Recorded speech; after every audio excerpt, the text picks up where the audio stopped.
It's one of the most important things parents can do to protect their children, and that's to install their car seat. Installing it is one thing, but making sure it's installed right is vital. For more, let's send things over to Howard Dashevsky. Hey, Dash. All right, ladies, thank you very much. Here with a familiar face, Ed Sniffen from the Department of Transportation. Thank you very much, first of all, for joining us. Oh, appreciate you having us. Yeah, it's our pleasure because we want to talk about National Child Passenger Safety Week. It gets underway Monday. This is something, we obviously have some car seats that we're going to get to in a minute. You'd like to think that we wouldn't need a law, that people would just automatically want to protect their children, right? Absolutely, absolutely. We know we want to make sure we have the best for our kids. We're just trying to make sure everybody understands how. Exactly. Okay, so there is a law and there are certain guidelines and age groups. So let's kind of go over it. We have a graphic, but talk about the certain age groups. What do you need to do as a parent, as a driver, to protect your children? Very basically, at a minimum, if your kid is under age 8, you need to either be in a booster or you need to be in a child seat. That's basically the law. Now, there's recommendations that we have too. Under the age of 2, we're hoping that you can keep your child rear-facing as long as possible, but understand that if your child is under 8, they need to be in a booster or a passenger seat. Yeah, and if you get caught kind of breaking that, look at the punishment. It's pretty significant. It's not only money, but it's time. Absolutely. It's $500 maximum, plus you got to go take a course.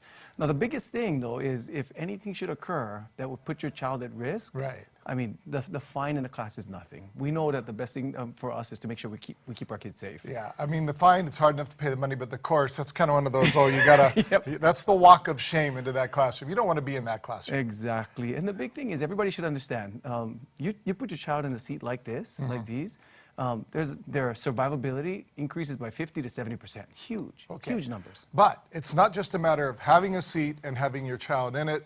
It's got to be fastened to the car. The baby's got to be properly secured in the seat. So let's talk about now the fit test, right? Because that's a big thing too. Absolutely. So for us, as a father who's stressed out about the seat, who put it in wrong many times. I think all of us have gone through that, yeah. Fairness. We want to make sure that we make it as easy as possible. So we have information that we put on our website and on kipsihawaii.org to make sure that people can run their kids through this fit test to see if their child seats or their booster seats are put in correctly. Right.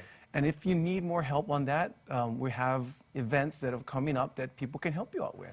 So, right, and these are inspection sites that you can go there and make sure you are dialed in 100%. So let's just roll right into it and talk about some of these inspection sites here across the state. Absolutely. So on Safety Check Saturday, or Safety Seat Saturday, we're having locations on 4 islands to make sure that people can come in and bring their seats in, bring their kids in, and we can show them exactly how to put them in. Make sure that everything's safe. We're also having informational meetings tomorrow on the Big Island, and on Maui on the 22nd to make sure that everybody's comfortable with where they're at. Right. From what you see from HPD information back to you, are most people trying to do the right thing, does it seem?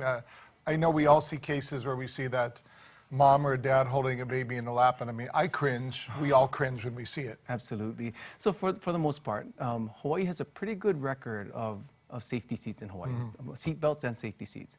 But we still had 1,100 citations in 2018 for people who didn't install seats or had them installed incorrectly. We can do way better than that. Okay, so if you have a child, if they're in a seat and a booster, this is great, but make sure it's done right. Thanks to Ed Sniffen, the Department of Transportation. Again, starts Monday, but it really should be 24/7, 365 child safety year, really, Absolutely. Right? And, you know, if you can't get to any of those events on Saturday, you can still call into any of our inspection stations. We have 20 across the state, including on Molokai and Lanai. So, no excuse. No excuse to not places. protect the keiki. Right on. Ed, thank you very much. Appreciate your time. Ladies, back to you.